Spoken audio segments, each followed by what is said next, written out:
n'ibibazo bakabyihererana, nyamara ntibamenye ko Yesu abirangiza. Bizere Yesu azabirangiza.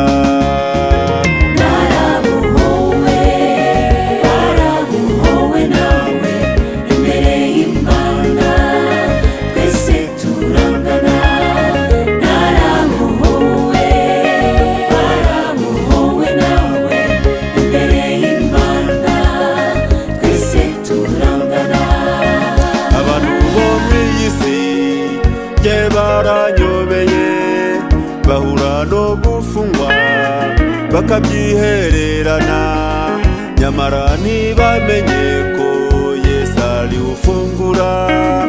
Izere Yesu azagufungura.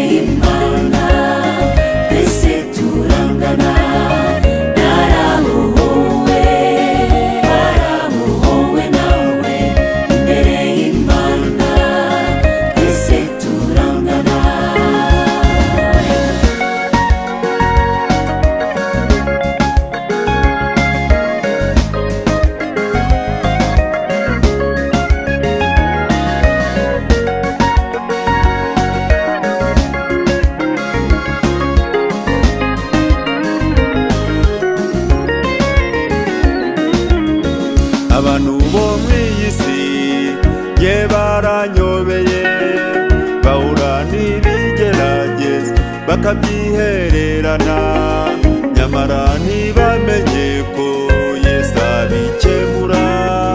Bizere Yesu azabikemura.